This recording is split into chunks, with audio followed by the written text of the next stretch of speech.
Afternoon, Leith, and welcome to this week's edition of the Macro and the Mortgage with Leith Van Onselen from Macro Business and myself, Catherine Cashmore from Landcycle Investor. And good to see you. We've gone from summer last week to winter this week in Melbourne.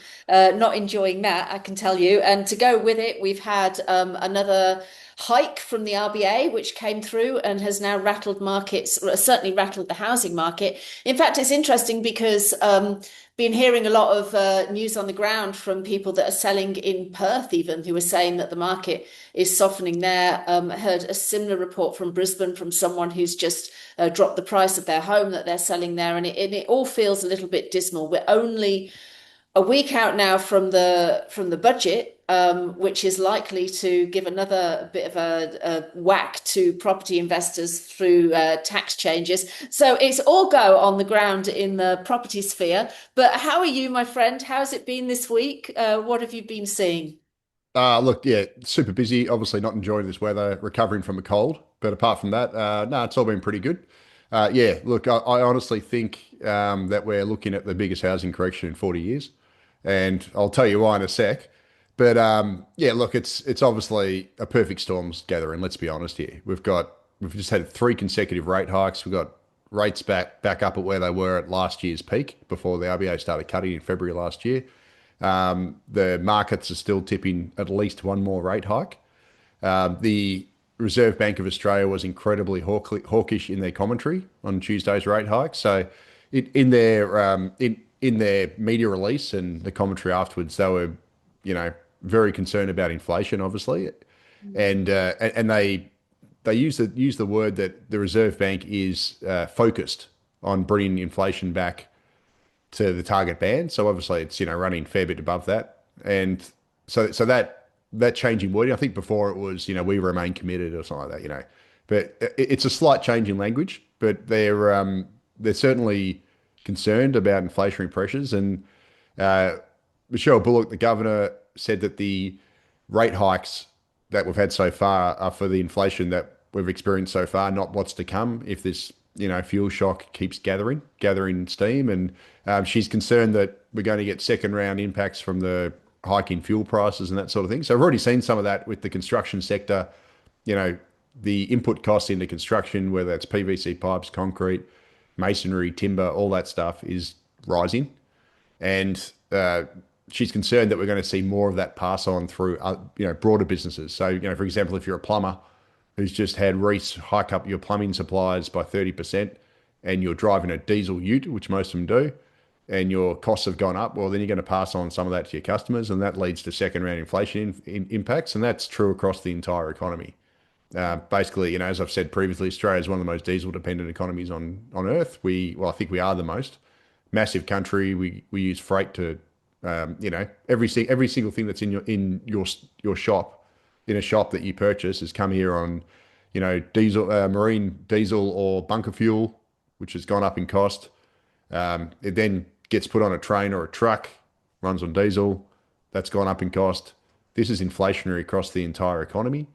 And, the RBA is obviously very concerned about that. So it is a perfect storm that we've got here. At the same time, we now have rising supply of homes on the market. Now, I don't mean supply in terms of construction, supply in terms of homes for sale. There's been a big spike in listings across the country, or new listings, I should say, which sort of Yeah, tells you yeah. that people are now looking to cash up, especially probably investors, that sort of thing.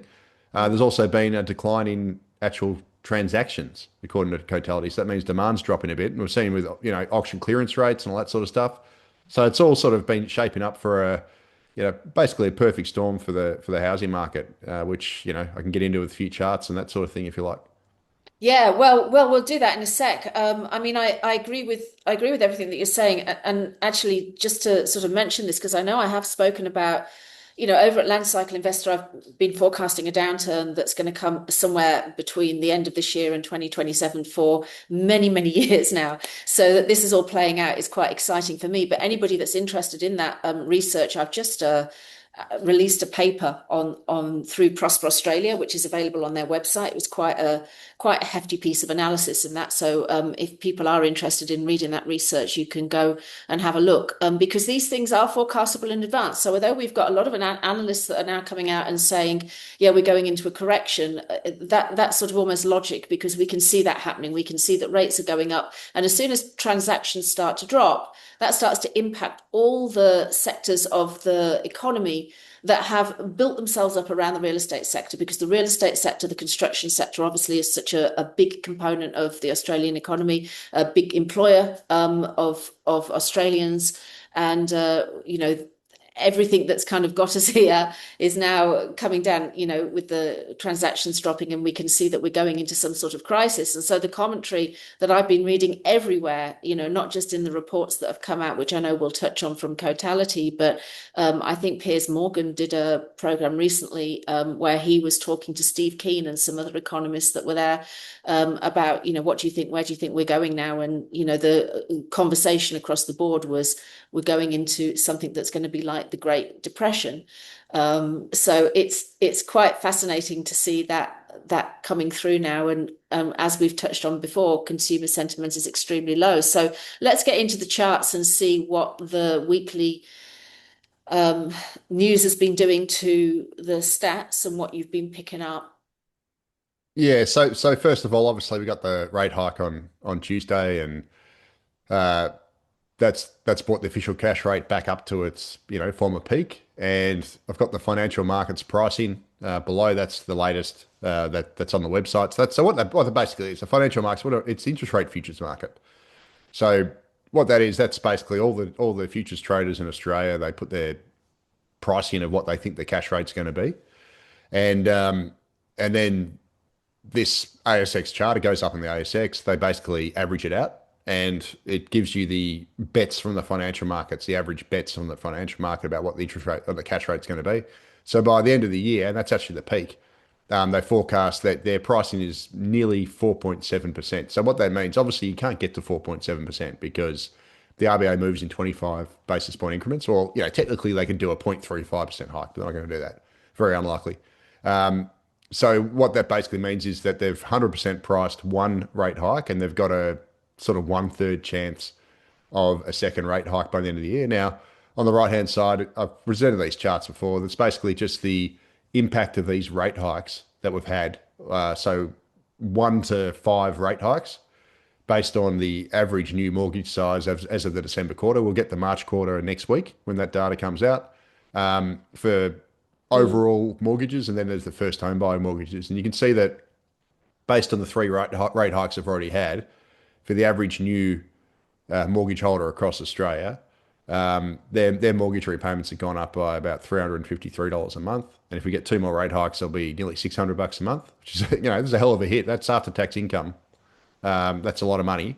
And for a first home buyer, and as I've said before, these are the ones I'm more concerned about, because tens of thousands of them were suckered into the market with the 5% deposit scheme that came in on 1st of October last year. And the average first home buyer mortgage in the December quarter of last year was $607,500. Now, I'm sure many of the first home buyers that purchased under the 5% deposit scheme would have a much bigger mortgage than that, especially purchasing New South Wales or Queensland, etc., because that's the average across the entire market. Not everyone purchased with the 5% deposit scheme. Those who did would have bigger mortgages. But even so, the 3 rate hikes have been delivered already. Those first home buyers are facing a $291 increase in mortgage repayments. And if they get 5 by the end of the year, 5 increases, 1.25% cash rate increase, they'll be paying an extra $491 a month. So this is a big hit, obviously, and a lot of those people will be under pressure. And also, if they're bought in Sydney and Melbourne, and I think the other capital cities soon, they're also facing the prospect of negative equity. So the latest house price data from Cotality, this is their daily index. Sydney and Melbourne are now falling at 0.7% every 28 days. The 5-city aggregate is basically down to 0. I think it's like marginally 0.1% or something. That's the orange line. So Sydney and Melbourne are pulling that under. Brisbane's now coming off pretty sharply. So it's still in the last 28 days recording 0.9% growth, but that's down from think it was 1.6% not so long ago, and or 1.5% not so long ago. So it's slowing, Perth slowing, Adelaide slowing slowly.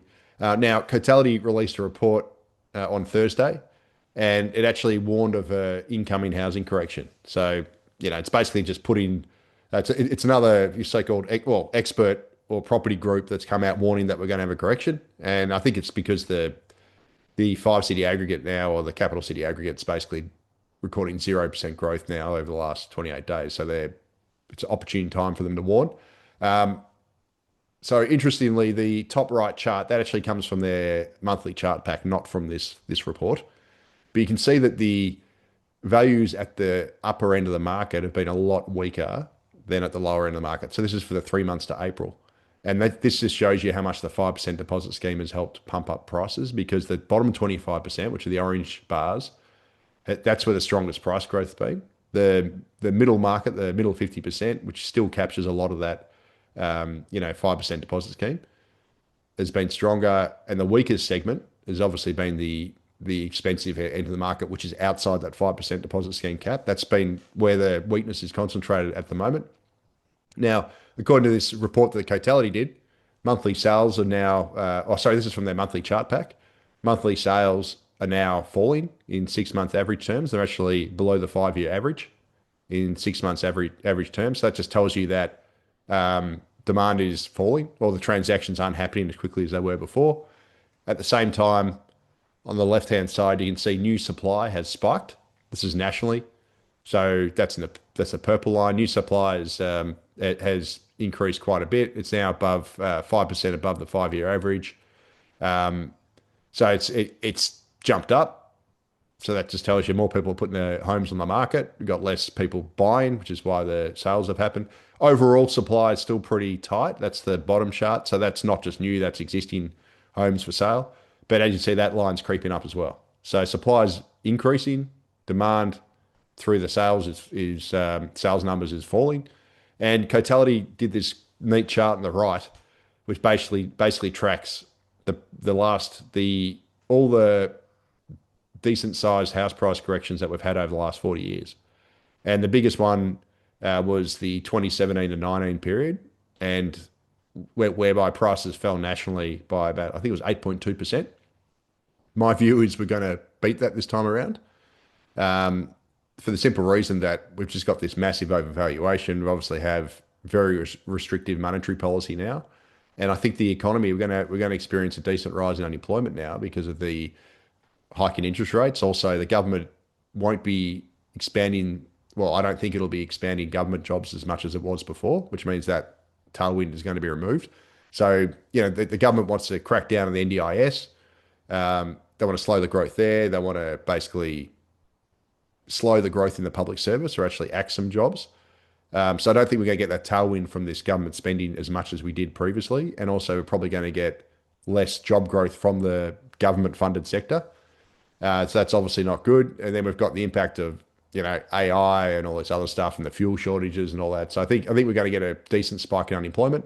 And again, it brings me back to this chart on the right, which I showed last week, which is from Shane Oliver, which just shows that we've had this unprecedented gap open up between capacity to pay based on mortgage rates and borrowing capacity, mortgage rates effectively, and incomes and that sort of thing, versus what the actual home prices are. So it's never, well, in our lifetimes, the gap has never been this wide between what prices should be based on what you can pay versus what they are.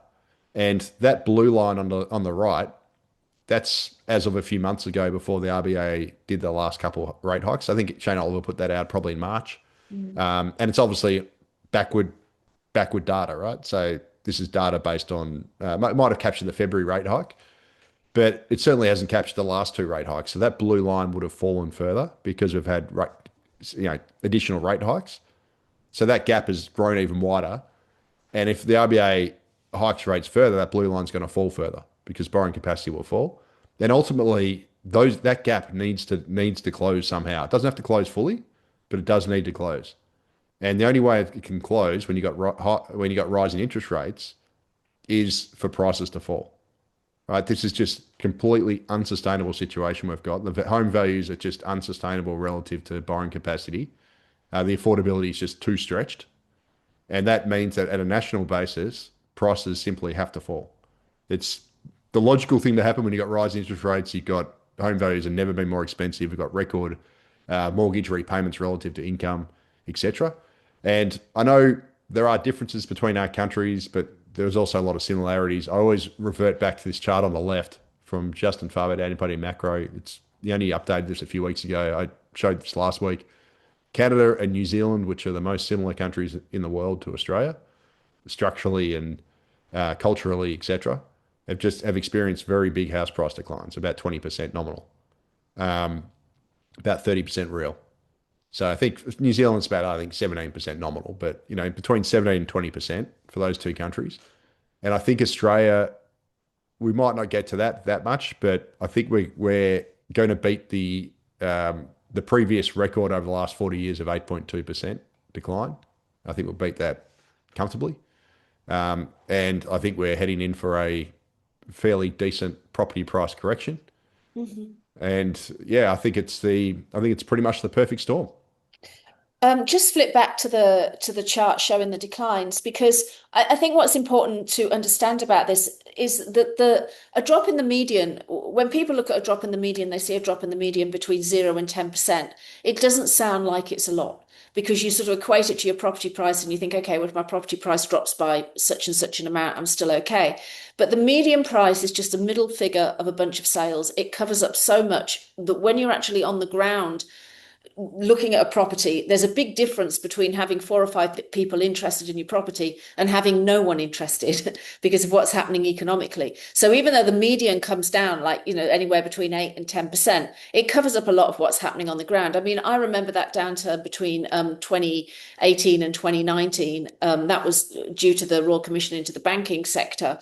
And the clearance rates at that time were around 40%, which is a little bit lower than where we've got them at the moment. They're in the 50s at the moment.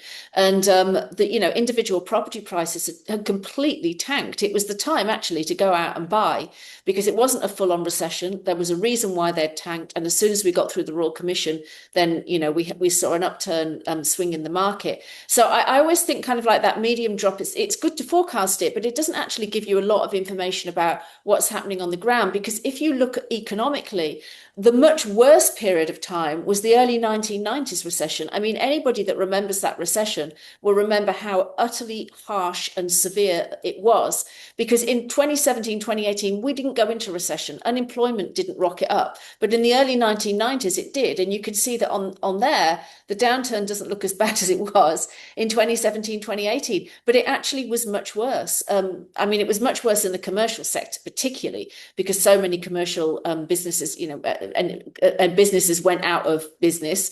And so there were developments in the city that couldn't sell and everything. But it was also quite severe on residential property prices. Now, not so much in Brisbane, because at that time there hadn't been so much of a boom in the run-up. So there wasn't so much of a bust, but there was in Melbourne, because in the lead up to the 1990s, we had the most tremendous property boom. In fact, I think on record, 1989 was a stronger year for the speed in and growth in property prices than any other year that we've got on record, including 2020, 2021. So the bust on the other side of that was particularly severe. But in median price data, it doesn't look that bad. It's really important to kind of take that into context, because what I think we're heading to now is not just a property price downturn. We're heading into a full-blown recession where we will see property prices drop, but we'll also see businesses go out of business, a panic in the stock market. That's a forecast. Again, if you go and read the paper that I mentioned, maybe I'll send you the link so you can link to it in the blurb when we put this out. But we would be looking at a general panic and definitely heading into a recessionary environment. And I don't think that that's too much of a stretch to think about, because you only need to look back at what happened in the 1970s, where we had very high inflation leading into the oil crisis. The oil crisis didn't cause the inflation. The inflation was already already baked into the economy. So when the oil crisis came and oil prices spiked, it was all over. And I think that that's where we're heading now. So it's a really worrying environment, isn't it? And it's certainly a worrying environment when you think, okay, we're coming up to the budget and they're going to be tinkering around with tax changes. And what is that going to do to property prices and, sentiment? Is it just going to bash everything further into an already falling market and put us into recession? And the only other thing I thought that I could get your response on was Louis Christopher. I don't know whether we touched on this last week. I know we did mention Louis Christopher, but now he's come out and tweeted his base case, his scenarios. He always puts out a forecast at the end of each year. He revised that forecast earlier this year to include the rate rises, because when he put out the forecast at the end of last year, he'd only had rate drops in that forecast, which shows you how quickly this environment changed. Those rate rises now, he then put 4 scenarios. Scenario 3 and 4 have gone. So now we're in the base case scenario, or scenario, the first. Oh, it's scenario 2 now. Scenario I think. 2. Yeah, I Yeah. think he's got base case scenario 2, 3 and 4, and 3 and 4 are gone. He's now on the base case, which is where we are now, which is Oh, yeah, yeah. Sorry, no, you're right. But if we get yeah.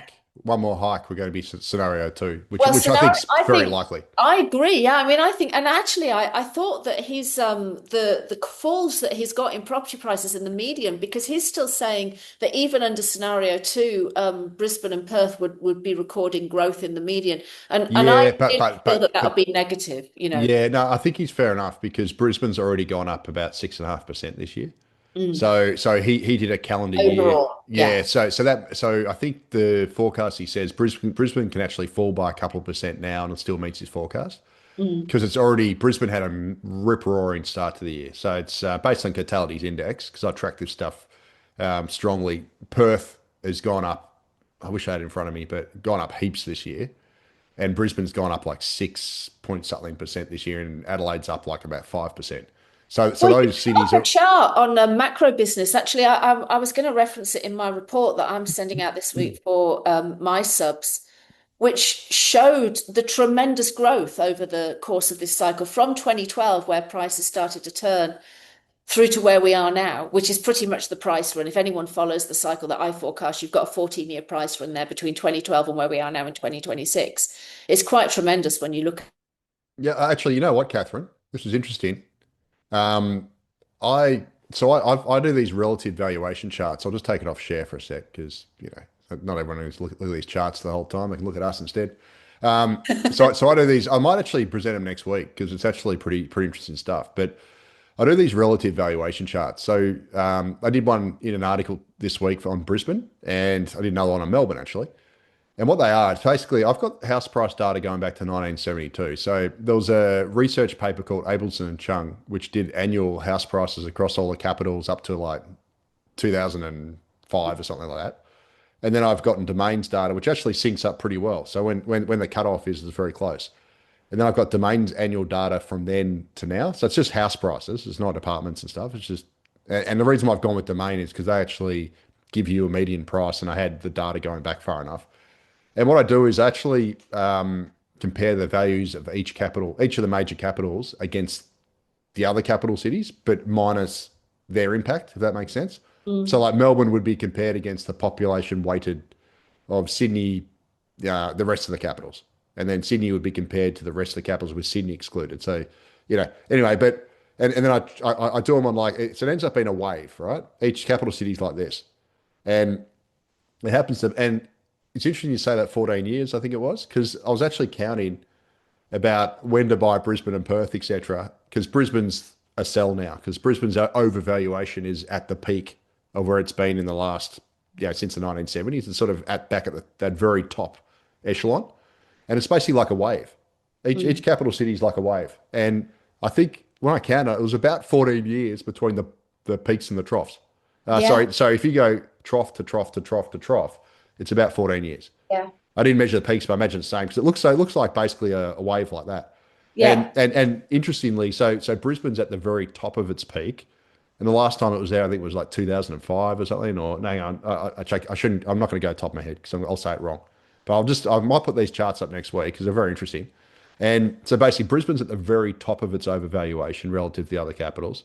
Melbourne is at the very bottom. So Melbourne hasn't been this cheap since the 1982. Mm. And it's the second cheapest since 1972 based on this data. It's had other times when it's been at a trough, but not quite this low. So Melbourne's, based on this alone, you say Melbourne's a buy. I mean, obviously other things come into it like tax settings and, whatever, but Brisbane's a sell. Perth, I think, is actually still decent because it started from such a low base. Mm. But anyway, I might present these next week because it's pretty interesting. And it does actually, if I count the gaps between the troughs or the peaks, I think it's about 14 years. So Yeah. anyway, there you go. Yeah, look, it's very interesting because if anyone that follows the cycle that I forecast against, I mean, it's a very well recognized cycle. It's a very easy cycle to visibly see, particularly in the US, because you can trace it right back to the late 1700s, early 1800s when they first started to sell off land. But there's around a 14-year run up of property prices overall. That's broken into two 7-year bits, and then you get a downturn at the end. And in Australia, it actually runs between 12 and 17 years in Australia, depending on where you're looking. But yeah, I mean, what tends to happen in places like Brisbane and Perth is when you have the crash, like the one that we're heading into now, which would be the forecast is that we will go into a recession. And it can be major or minor, and how quickly we get out of that recession will be dependent on government policy and whether they're going to spend us out of it or whether they're going to make us weather through it. But the recessionary period, once we come out of it, that's where the smaller cities, by population, start to lose and start to stagnate, because the first cities that would be recovering from that downturn would be the most popular areas like Melbourne and Sydney, which have got the diverse job markets and pull in the population because people are looking for income and they can't perhaps find work elsewhere. So it's quite interesting to look at it historically. So that would be interesting to look at. Yeah. But let's So, step on to the. Oh, sorry, sorry. just one caveat though. This isn't it's a relative value. So it means that Melbourne falls based on this when the other capitals rise and it doesn't. Mm, Right. So it's a relative measure. So it doesn't necessarily mean that um, in the case of Brisbane, when Brisbane was at the bottom, it didn't mean Brisbane home prices had fallen. It just meant that everywhere else had risen by more. mm. So yeah, it's not a sort of prices rising, prices falling. It just means compared to the other capital cities. So, but Yeah. anyway, it's pretty interesting stuff. Well, I mean, if you look back to, I mean, Brisbane wasn't going anywhere, was it, between No, 2017? I mean, the median was just completely stagnant it didn't go until anywhere we for got 10 through. years Yeah, before until we got COVID. through COVID. And that's really the pattern that's the Yeah. pattern that I'm saying, that if we have this downturn, you would expect that pattern to repeat, similar to what we saw after the 2008 crisis. Even though we didn't drop into recession, it was still a very difficult time in the property market. You can take it from me. I was working in the property market at that time, obviously, and it was a very severely depressed time for real estate workers. A lot of real estate went out of business over that period.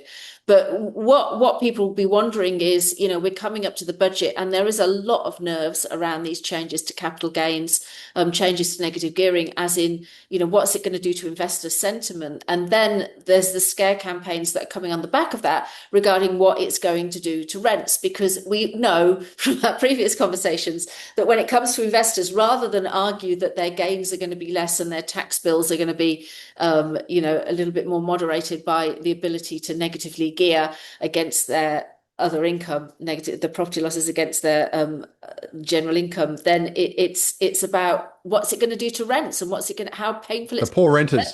Actually, I was just having a conversation before we hit record with somebody who was having that argument with me, because the UK have done a lot to push out people that own multiple properties, and he's saying we're just going into communism and this is going to be terrible because we're going to have no rental accommodation. And I'm saying to him, yes, but most investors buy established property. It's not like it's actually increasing the property supply markedly. That's always been the argument with negative gearing. Negative gearing doesn't work unless you get capital gains, and capital gains don't come in Australia through buying off the plan property or new properties. They come from buying established properties in established locations, which have a history already of capital gains. So it's one for one. It's either an investor that owns it or an owner occupier that owns it. It's not actually increasing the supply.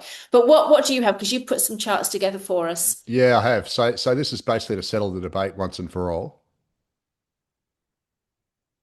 So I'll just Once and for all. How many times have excuse you me. written about this. Okay, Once for all has been many. so these are charts I did years ago, and so that's why they only go to 2015. But that's fine because that's the only thing we need to really show. So they so we always hear the argument when Australia got rid of negative gearing temporarily between 1985 and 1987. So it was for 2.5 years, effectively. The property lobby always says, that sent rents skyrocketing, right? So we got rid of it, sent rents skyrocketing, bad for renters, blah blah blah. Now, so what I did years ago, and other people have done it as well, is actually deflated the rents by inflation because obviously the 1980s was a pretty high inflationary period. So everything went up anyway, right? So you got to take the CPI out of it to get a real measure of actual increase. And so the chart on the left-hand side is the aggregate across the capital cities. And the negative gearing abolition period was shown in red. Is shown in red there. Now, before the policy came in, we had a spike in rents. When the policy came in, rents rose moderately. And then afterwards, that spiked again. But you can't really see any discernible pattern there. It just looks like, you know, someone's a regular heartbeat when they're in hospital with the heart tracker. It's Yes. going, whatever. So, I mean, no one could say that there's any kind of correlation between getting rid of the negative gearing and rents there, right? There's absolutely nothing. Now, often the argument is based on Sydney, because Sydney did have a spike in rents. You can see on the right-hand side, top, Sydney's rents did rise throughout that period, and as did Perth's. So Perth's went up, Sydney's went up. Now, what they never say is that the rental vacancy rate in those two cities was really low during that period when the policy came in. So it's more to do with rental vacancy rates. But what they never mention is the other capital cities. So Melbourne, Brisbane, Adelaide, Hobart, and Canberra show absolutely no pattern. In the case of Melbourne, rental growth fell after the policy came in. But I mean, I'd say there's absolutely zero correlation really. Brisbane rents were negative, so rental growth was negative. Adelaide, it was growth fell and then turned negative. Hobart, there's nothing there. Canberra, rental growth fell, but there's absolutely no discernible pattern here which would say, the negative gearing was scrapped, therefore rents rocketed, right? There's absolutely nothing here to see. And in fact, there was a cabinet document that came out under, the cabinet rules, whatever, when they can release them years later. And there was a cabinet document from the Australian Treasury when this policy was in, and actually said that it had no impact, effectively no impact. That was the Australian Treasury's own view. I don't know. I've lost a copy of it. It was on an old computer. I had to actually print, because I can't find the link anymore, but I actually downloaded it, and it's not on an old computer. And I can't find it, unfortunately, because I'd love to put some screenshots in of it. Now, I'm not the only one who's come to this conclusion. Saul Lestlake, left-hand side, the chart's a bit messy, but he basically said the same thing. He called it an urban myth. In the middle, there's ABC Fact Check. They did one as well, showing real rental growth. Again, Sydney and Perth went up strongly. Melbourne, basically nothing, like no discernible impact. Adelaide and Brisbane, actually, rents fell. So, yeah, nothing. Grattan Institute on the right-hand side. This is all, I think these are charts that came out in 2019 when the Shorten opposition was going to do it. And then the Grattan Institute basically showed no impact again. So this should settle the case, right? And of course, hopefully I've still got them here from a few weeks ago. So this is stuff here we go. Of course, I've got Melbourne. So I've already shown these charts before. Melbourne hasn't done this. Obviously, they haven't got rid of negative gearing and capital gains tax, but they have brought in some pretty punitive land taxes for investors, and that's led to investors selling up. That's on the left-hand side. Number of rental bonds in Victoria have fallen, which means there's now less homes for rent in Victoria than there was previously. Yet Melbourne's had a slower rental growth than the other capitals. It's got better rental affordability, and I don't think it's got better rental affordability or slower rental growth because of the land tax things. It's just because Melbourne's had a much worse economy, and also we've had slower population growth than was the pre-pandemic norm, whereas Sydney's population growth is basically the same as it was, same as its pre-pandemic norm, and the other capitals, the other smaller capitals, have had much stronger population growth. I've shown those charts previously in previous poddies. So basically, look, there's nothing to see here. If Melbourne's if the smashing of investors in Victoria hasn't driven up Melbourne rents, and then historically these other charts show that there's no impact, well, what are we worried about? And it's for a very simple reason. When an investor sells an investment property or doesn't jump into the market to buy an investment property, that property is available for owner occupiers. And actually, sorry, I'll go back again. It's a bit messy. I know I'm jumping around a bit. The chart on the bottom right here tells the story. So this is a chart Domain's done, and it plots the share of finance commitments, housing finance commitments, investors versus first home buyers. There's almost a perfect negative correlation, right? So that's nationally. That's based on ABS data. So if there's less investor demand, the first home buyer demand goes up. So investors are crowding out first home buyers. So if we get less investor participation in the market, logically we should have more first home buyers in the market, which means we'll have a higher home ownership rate, which is a good thing. It also means that having less investors means less rental properties, but also means you got less first home. Well, you have less people needing rental properties because they become first home buyers. So it's really for a rental market, it's really a wash. Now there is a slight bit of concern that some, I think it's about 25% or 20% of investors buy newly constructed buildings and that dwellings, and that you're going to stamp that out. Well, the rumours are that the Albanese government is going to keep negative gearing for newly constructed buildings. So which is basically their 2019 policy. So in that case, you'd actually divert investor attention away from the established market, which does nothing to boost supply, towards newly constructed dwellings, which does boost supply at the margin. So if anything, it should be marginally positive. So the whole thing's a bit of a joke. Like the whole argument's a bit of a crock, really, to be honest with you. Anyway, should I jump into my last data point Yeah, thing? sure. Yeah. I actually Or do wanted you to want throw to? in a comment. Are we Oh going? yeah, 'Cause, well, I'll just stop it's sharing. not so much about the negative gearing changes; it's the capital gains changes. Because I think this is because we're obviously focusing on property here because of the nature of the podcast. But interesting comments here. I always like to throw these ones at you. But method 341 says, "Why should I be charged full marginal tax for picking a great stock and wanting to sell it after 2-3 years and fixing my money? What right does the government have to take half my profits when I'm the one taking all the risk? And what message does it send to our youth when they realise they will be charged at the marginal tax rate when they invest in the markets unless they want to hold for 30 bloody years?" Then Cancerian Baby has chimed in and said, "Exactly. I agree with Leith on most things, but he's dead wrong about the tax changes. Why should people be forced to hold onto an asset through booms and busts because the taxes for holding 2 years are so punishing? Tech shares are volatile, and his take is very socialist. How dare anyone profits by taking risks?" Sorry, these are written a little. There's always Yeah, no. I mean, but I just want to just before you respond, because anyway, that's what I hear when he talks about being all about taxes are high tax socialist being then. a good thing. But Method has come back and said he's not an investor; he's a newsletter salesman. Where I just say Method, Leith is not just a newsletter salesman. But I mean, it's what a lot of people are thinking, because no one Yeah. wants to be taxed more, no one wants to have their profit Look, taxed more. So what's your response to that? well, we all look. We all hate paying tax, right? But why the hell should someone who works get taxed at top marginal rate, or their whatever the marginal rate is? And the marginal rate is way too low. The marginal rates are too low, especially the top rate. It's ridiculously low. It's only 1.9 times median full-time earnings now. Median full-time earnings is 98,700. I looked it up yesterday. I was shocked. It'd be about 100,000 now, because that was based on May last year's data. So it kicks in at a really low rate. Now you could argue, well, why should workers be slogged massive tax rates, but then you can go and buy an asset, it rises in value, and you get a big discount. Now, for starters, there's the CGT is indexed for inflation, right? So you only tax in real gains.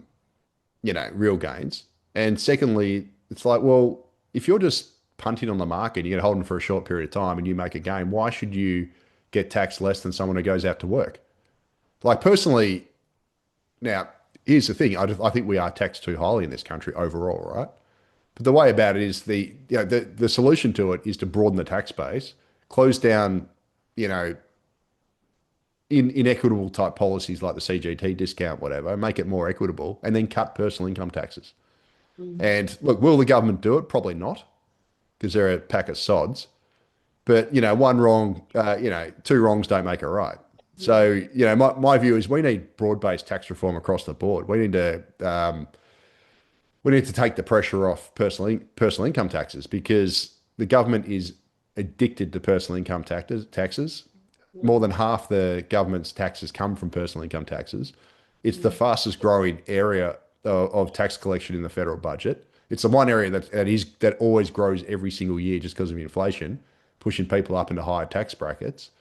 And most other areas of taxation are actually shrinking. So whether it's the fuel excise because of people buying illegal smokes and obviously electric vehicles and stuff, and people, they don't pay excise, or whether it's the GST, which never grows at the same rate as the economy because there's a whole bunch of areas that are excluded from the GST, which are fast growing areas of expansion like health and education, those sorts of things. Whatever, the tax base is becoming more and more focused on personal income taxes, which are taxed on a diminishing pool of workers because we've got an aging population, which means that the pool of people who pay taxes on behalf of everyone through personal income taxes is shrinking relative to the population. Yet we are slamming those people even harder. And the solution is to cut back a lot of these tax lurks across the board and to lower personal income taxes. Now, I personally don't have an issue with a CGT, the discount being removed and going back to the old indexation model. It's the most pure model. There's no there's no advantage to speculate on assets. It's basically you get taxed on your real gains. I think that's fair, personally.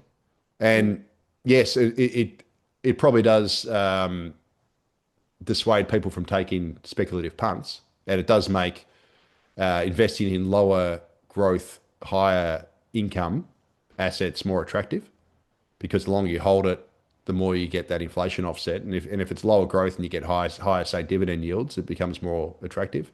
But I don't think that's necessarily a bad thing. And it does reward long-term investment more than short-term investment. I think that's a good thing too, because we should be encouraging more long-term investment rather than short-term speculative investment.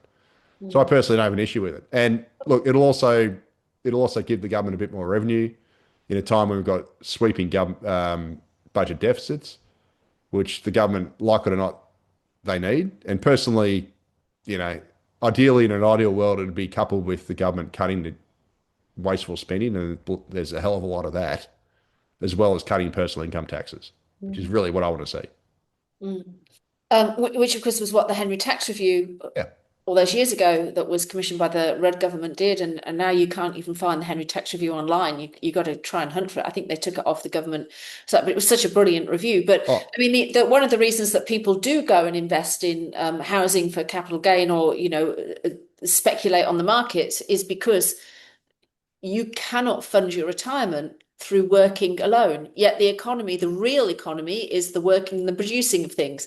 So, I mean, the idea of the tax system, to change that behavior would be to not tax what we genuinely earn, but to tax what you don't earn. And that was the premise, of Henry George all those years ago when he sort of came out and wanted a land tax, land being all natural monopolies, and completely no other taxes in the economy except for those that fell on those kind of unearned windfall gains. And every tax review that's been done, whether it's been in Australia or the UK, I think has leaned in that direction because that's the economically sensible thing to do. But it's the transition to a new tax system which is very painful, as we can see. As soon as you change any setting of it, if you don't do a compensatory move on the other side, then it's extremely painful, and it feels like we're just being taxed more rather than having that shift that we need. And if anybody wants to know more about this, go and follow Prosper Australia. I'm no longer president of Prosper Australia, but I was for many, many years. And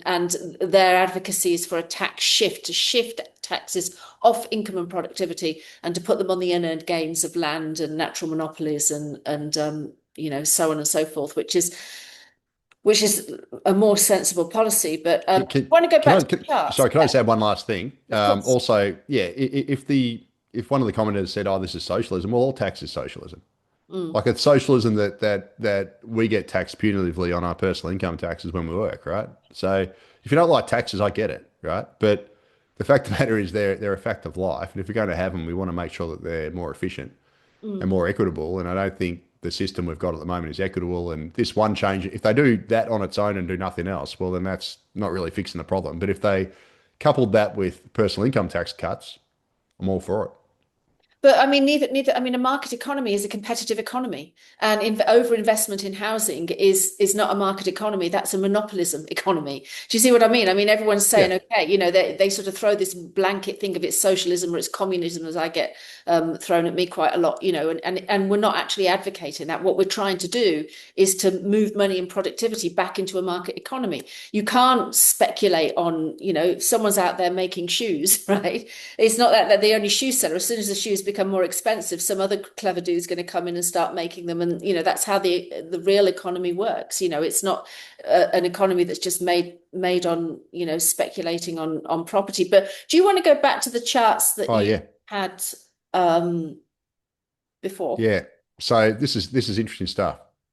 So basically, excuse me, make sure I got the right one.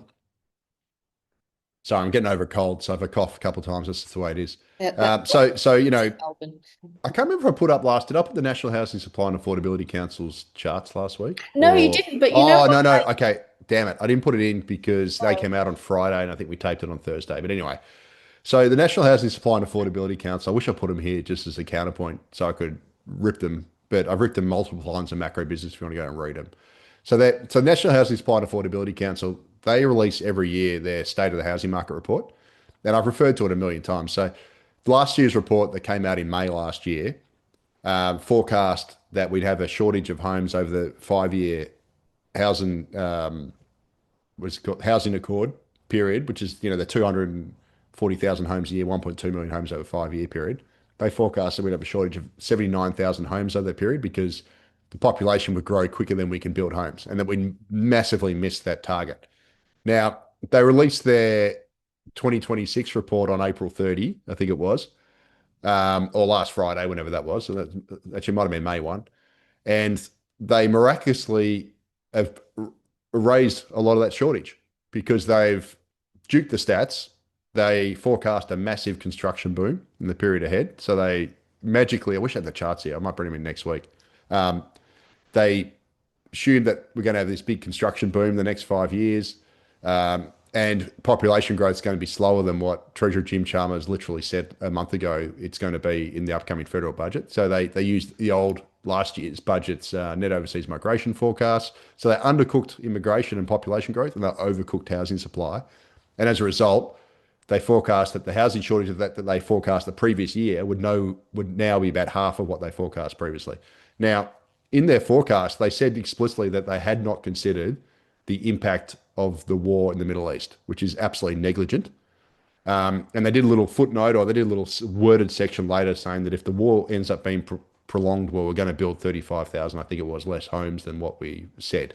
So they completely cooked the books, right?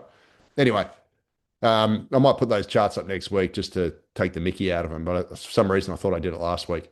But anyway, the CBA this week released their own housing supply forecast, which completely contradicted the National Housing Supply and Affordability Council and completely showed that, well, according to their forecasts, we're going to have another construction downturn, right? So on the left-hand side, they've done they've basically shown how much all these inputs into construction have rocketed. So, got concrete and sand, timber, blah, blah, blah. So construction costs have rocketed. On the right-hand side, they have their baseline forecast. So this is their sort of middle of the road forecast of where they think construction is going to be by 2028, 29. Now you can see their previous forecast was the orange line, which was a pretty crappy uplift in construction. Because of the war, they think that now it's going to be the blue line. And you can see the housing accord target at the top there, 240,000 homes a year, not even close. So according to their baseline forecast, by the end of the 5-year housing accord period, we're going to build 26% fewer homes than what the government's forecast. That equates to, I think it's what, yeah, like 300 and I can't remember thousand. Like so far off market, it's not funny. But the thing about it is, they actually had some worse forecasts. So they reckon if the war, if the impact's prolonged and the war carries on, which who knows at this point what's going to happen, they've done a downside scenario, which is their red line. So their baseline's in blue, and you can see it on the construction costs on the left. If the wars ends up, being worse than they thought, or the impact's worse than they thought, they've got the downside scenario, which is the red line. Construction costs are going to rocket by 10%. Bad times. And that downside forecast on the right hand side actually is even worse. And that means we're going to have an even bigger housing shortage. Again, nowhere near the federal government's National Housing Supply and Affordability Council. They did do an upside forecast, which means if the war ends tomorrow, pretty much, and we have a more normalization, you're going to get slightly less cost uplift. But even so, even under that forecast, it's still the number of homes going to build is still significantly worse than what they were predicting before the war, which is the orange line. So these forecasts from CBA are a hell of a lot more realistic than what the National Housing Supply and Affordability Council, which is the federal government's own body, has done with their ridiculous Duke Stats forecasts, which have been presented purely for political reasons. And I'll tell you why National Housing Supply and Affordability Council did that. Because after they released last year's report showing they're going to have a 79,000 shortage, and they actually had sensitivity analysis in last year's report, which said that if population grows 15% faster than what Treasury thinks, we're actually going to have a 200,000 shortage instead of 79,000. Now, I grabbed those forecasts and I went on every single radio interview that I did. Well, I went on dozens of radio interviews, TV, wrote heaps of articles saying that this is proof that the government needs to cut immigration. Because in their sensitivity analysis, they also said that if population grows 15% slower than what Treasury thinks, well, instead of having a 79,000 baseline shortage, we'll have a 40,000 surplus over 5 years. And that is their own admission that if you cut population growth via immigration, you actually solve the housing shortage. So I went out everywhere, said that on TV, radio, the whole lot over the entire year. And this report has conveniently did not include a sensitivity analysis with those different population numbers. And their baseline forecast completely duked the stats, forecasting a massive construction boom, lower immigration than what Treasurer Jim Chalmers literally said we're going to get a month ago. And as a result, has basically liquid papered over the housing shortage. It's a complete joke. And they've done that purely to protect the government, clearly, because they don't want to embarrass the government. They don't want guys like me to go, look, here's the government's own advisory council on supply telling them that they should cut immigration because their numbers say that if you cut immigration, you're going to get a better outcome. So they've basically completely duked the stats to run interference for the government. And then the week later, Commonwealth Bank does their own forecasts, which who knows if these end up being right or not, but these are a hell of a lot more close to the money than what the National Housing Supply and Affordability Council is. Because the fact of the matter is, I'll just stop sharing. There we go. Look at us instead. The fact of the matter is, with construction costs going up, you're going to build less homes. It's as simple as that. And we've had a literal conga line of developers come out in the last month, whether that's Slattery Property Group or, there's a whole bunch of them have come out and said, our costs are going up. Therefore, there was one developer called Daycorp who said that feasible projects are now marginal and marginal projects are now unfeasible because the costs have gone up. So if costs go up, you're going to get less, and also with rising interest rates. So National Housing Supply and Affordability Council also completely ignored the fact that the RBA is tightening, which means you're going to get less supply as well.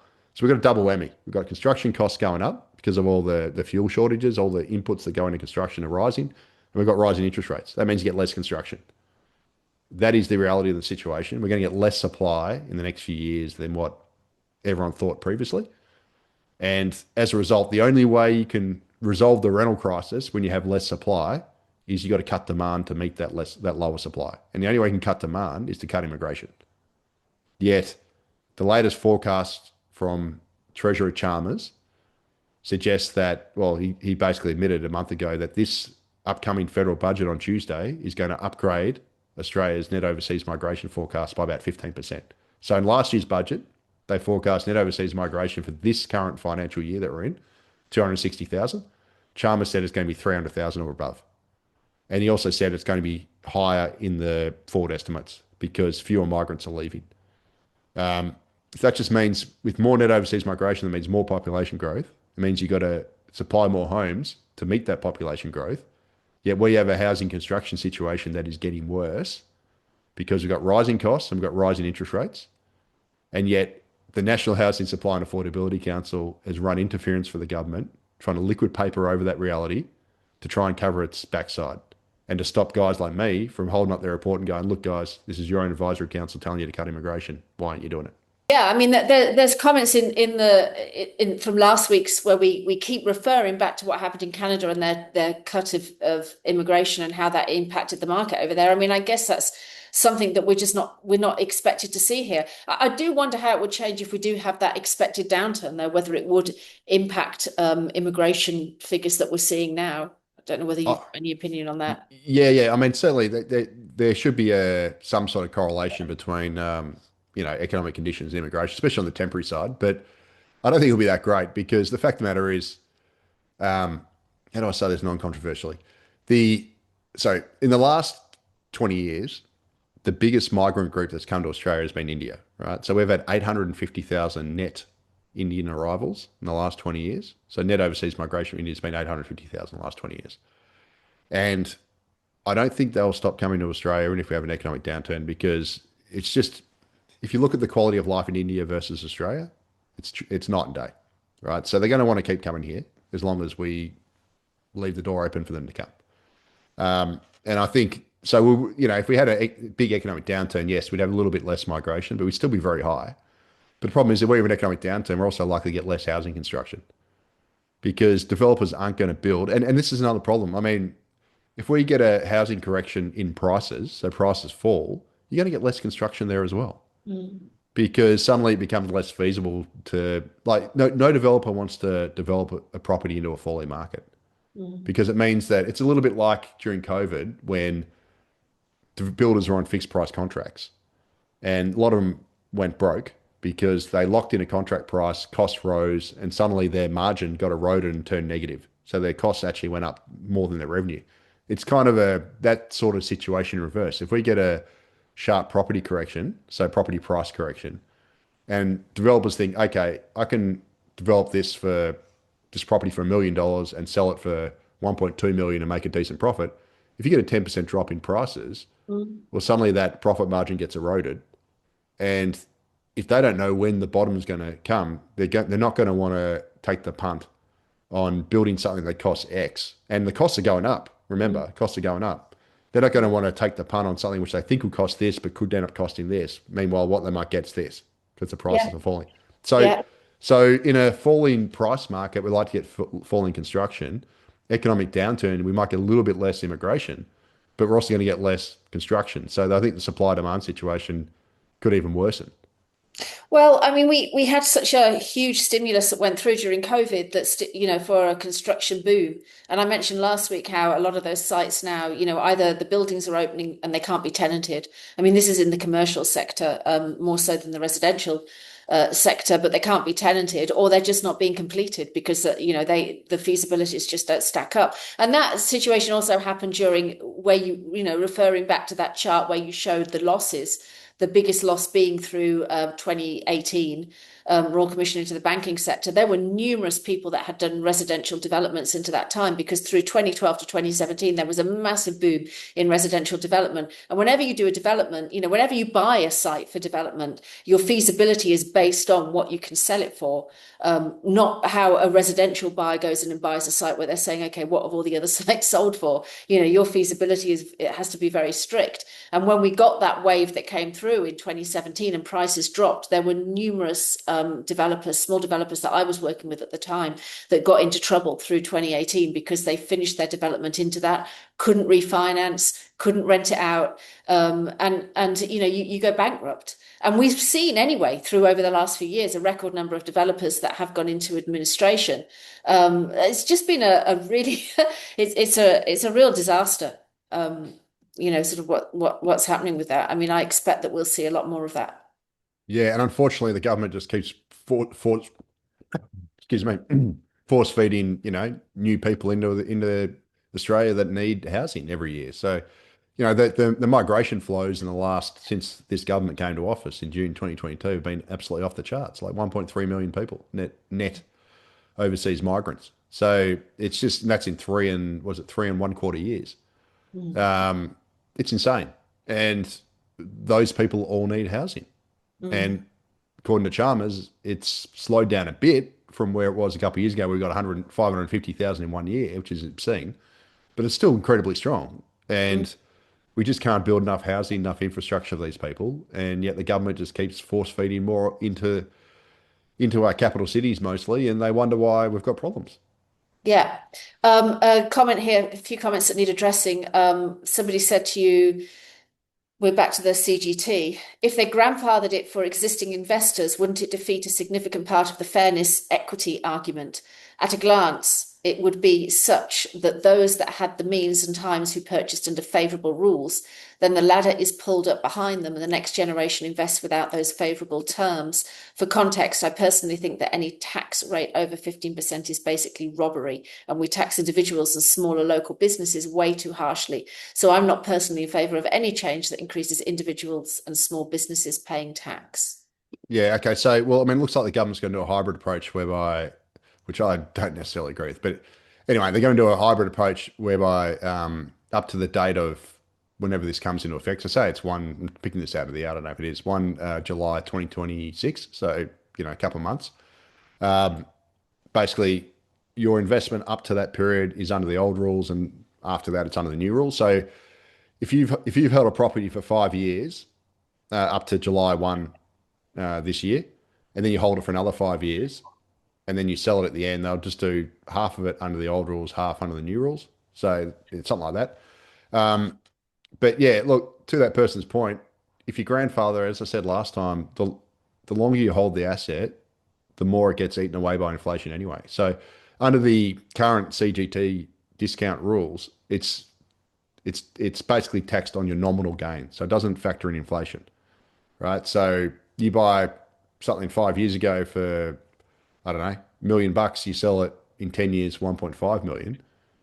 They charge you half your marginal tax rate on that $500,000 profit, but they don't factor in the inflation over that 10-year period, right? Whereas under the new system, you do your marginal tax rate on the total profit, but then you net out the CPI. Now, the reason why I don't think it needs to be grandfathered is that every single year that goes by after this comes into effect, that your investment is getting eroded by inflation. And most people would have probably held their asset for 5 years already, which means that they've already got an accumulation of CPI, which under the new system you can actually deduct or net out for your real gain. But every year going forward, there's an inflation element. We're in a pretty high inflationary environment now anyway, so the benefit wanes over time anyway, because the longer you hold it, the worse off you are under the 50% CGT method.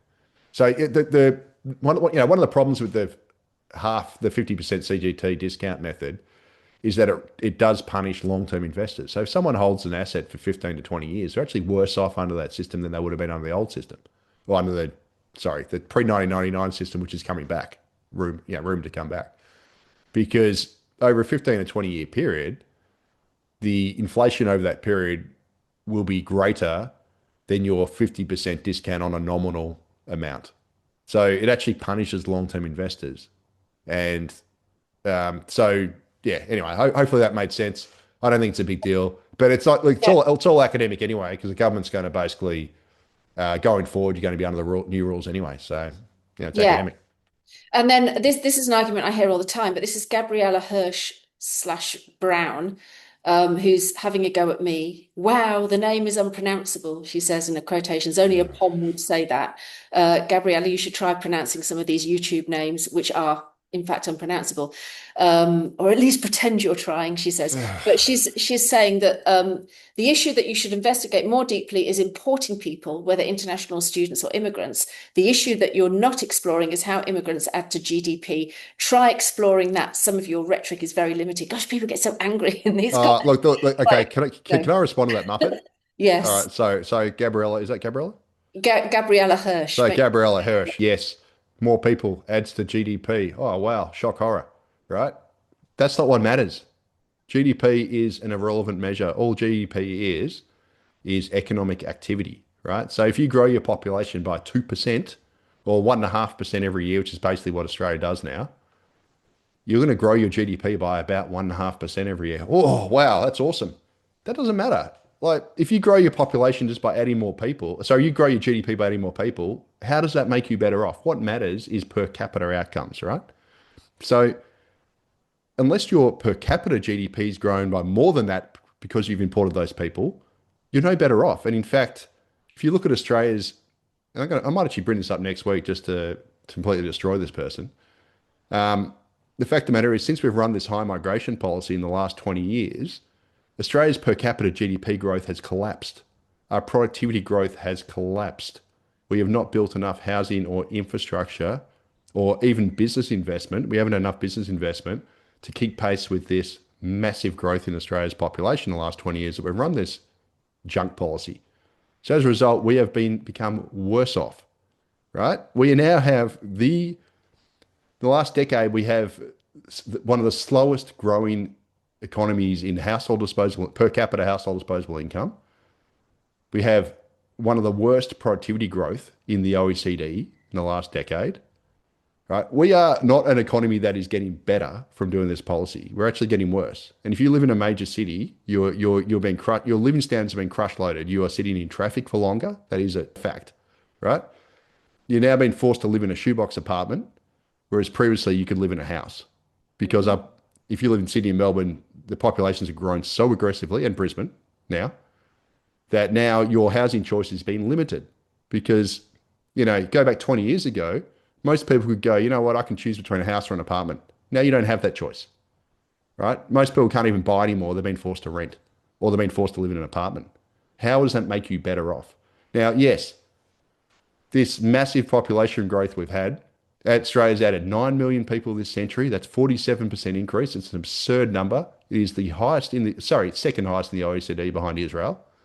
Actually, no, Luxembourg beat us. That's only got 500,000 people, right? But out of it is right up there in the OECD. It's one of the fastest population growths in the world. And has this made us a better country? Now, I don't know how old you are, Gabriella, but I'm 48. And I remember Australia at the turn of the century when the Sydney Olympics was on. And I guarantee you, Australia was a much better place then. National pride was better, the economy was better, living standards were better. And guess what net overseas migration was in the Sydney Olympics, Gabriella? 110,000. And that was the highest it had been for 10 years. And during the Sydney Olympics, which anyone who's old enough will remember that time, it had taken Australia 12 years to add 1 million people to Australia's population via net overseas migration. That's, as of the Sydney Olympics, if you went back, it took 12 years to add 1 million people to Australia's population via net overseas migration. In the most recent period we've added 1 million people in 2.5 years. Now, if you think that's sustainable, you have rocks in your head. Now, I'll just add one last thing.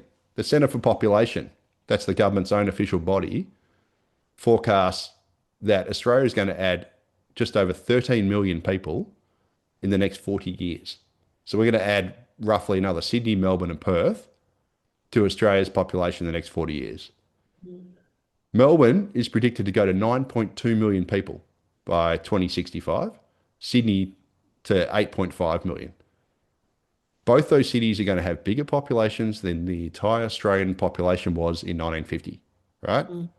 Do you think Sydney and Melbourne are going to be better places to live as mega cities of 9.2 million people for Melbourne and 8.5 million people for Sydney?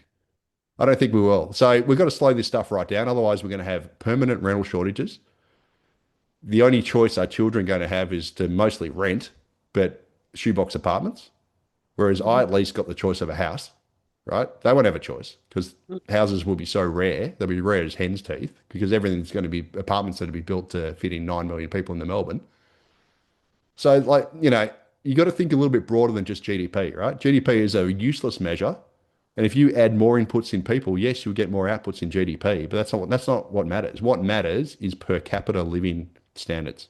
Mm, And there is, no matter how you look at the data, Australia's per capita living standards have declined over the last 20 years of doing this junk policy, mm, right? So what is wrong with going back to the types of immigration we had pre 2005? That round about the Sydney Olympics when net overseas migration was 110,000 a year. mm, That is normal migration. That's what Australia had pretty much for 60 years post World War II. It's just since 2005 the government ramped it up, and we've had this extreme 20 years of population growth through immigration that it just has not worked and has made the country worse. We had appalling productivity, appalling per capita GDP growth. We've got crush loaded infrastructure, hospitals, schools. Nothing has kept pace. So why would you want to do more of that? yeah. Um, there's some funny comments here. It's just, Leith, can you please drop this kooky star sign astrology woman and get a proper co-host? Suggest she stops talking like Jackie O about some Sagittarius flower cycle affecting some part of the real estate market in June 2026.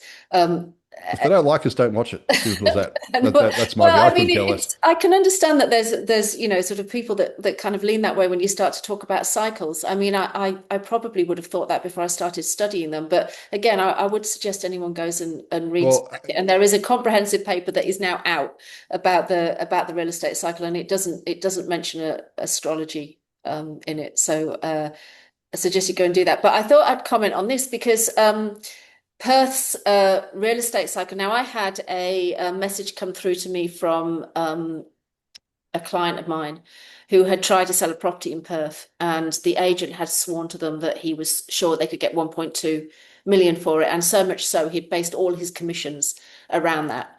And it went onto the market and of course didn't get the hits that they wanted and ended up selling for 900,000. And I've heard kind of multiple things that happened about that, the Perth's boom and bust cycle. I know Louis Christopher, came out in his boom bust report, and this would have been a couple of years ago. He was like, buy Perth, Perth for the short term, buy Perth for the long term, because there's so much investment going into the mining sector, and Perth traditionally booms and busts based on investment into the mining sector, simply because it pulls in population growth into Perth and people that are chasing the high incomes. And as soon as that goes and population starts to move out of Perth, there's not enough going on in Perth to hold population there when the mining sector growth isn't there and investment and those jobs aren't there. And Doug said, correct, Perth is a boom bust city, a house bought in 2010, brand new, which would have been, gosh, 2010 was a good year for Perth. Brand new for 510,000, sold in 2020, 10 years later for 410. So yep, yeah, my prediction for Perth is a massive correction will happen, just not sure when. yep.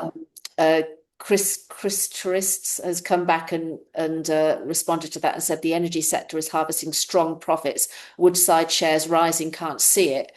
And then someone said probably go to 2 million, then crash back down to 1 million. Well, I mean, Well, it is it's what happened interesting last time. turning now. Yeah. Yeah, yeah, certainly. I think, again, Perth had a like an 8 year property, maybe it was eight, maybe six, property decline where it lost, went down about 20% nominal.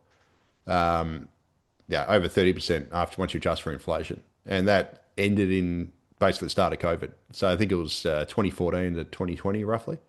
Mm. And it was, it was a pretty nasty correction, but before that it had a mega boom. So, we've got a mega boom now. Yeah, it might could last a bit longer. I don't know, but it's certainly a boom bust market, and it's the most boom bust market out of the five major capitals by far, because it just has that. It's got a massive tailwind by commodities, and then it has a headwind when that sort of stuff unwinds. And yeah, it's just an incredible boom bust market. And I guarantee, I think next time, I might be 48 now, might be 60 by the time the next opportunity comes around. But I think I'll be ready next time to dive into Perth. I'll use my relative valuation charts that I'll present next week. And at the bottom of that relative valuation, I'll probably pile into Perth. I actually thought about buying in Perth during COVID, but I just didn't. So anyway, but yeah, that's the way it goes. Yeah, my advice is not quite yet. I think what will happen with Perth will be similar to what happened in 1974. They kind of prices stagnated, and then they had a couple, 2 or 3 years of strong growth, and then it tapered out. And I think that that's, same. We saw the same happen in 2008. They did have a pullback in 2008, as would be expected, in the midst of a financial crisis, but of course had strong growth into around the 2012, 2013. I think that's probably what we'll see. But after that period of strong growth, then you get this long period of stagnation. And I wouldn't expect Perth's cycle to pick up then until the late 2030s, to be honest. But that can be a subject for another day because we've been going for about an hour. So we'll probably Oh call it wow, goes quick when you have fun, doesn't it? there. It is. It goes quick when you're having fun. Yeah. But an encouragement again to everyone else. Please take a watch. Leave all your comments and your rants. And what we're going to do next week, Leith. Any thoughts? Yeah, yeah, I'll probably do the cycles one. Just because I was working on the data this week, and it's actually pretty interesting. So I'll just do the five major capitals and look at their relative valuations, of the other capitals, and yeah, very interesting story. Brisbane and Perth are on, sorry, Brisbane and Melbourne are on completely different tracks, and I can't remember what the other ones are, but I'll present them. And you can talk about cycle stuff. And just a warning though, if anyone leaves a nasty comment, you could go on blast, right? So just if you leave a bad one, you might get a little bit of a clap back as that person got today. That's right. So just So bad for beware. it. I can't say that I've been careful with comments and always in the past. So yeah, it's quite entertaining. But if you've got yeah, I mean, try and keep it nice, people. We're doing our best in this podcast. But if you've got questions and everything, leave them out. If you've got any data that you want us to look at, leave a comment. And we will be back next week for another exciting edition of the Macro and the Mortgage. I'll see you then, Leith. See ya.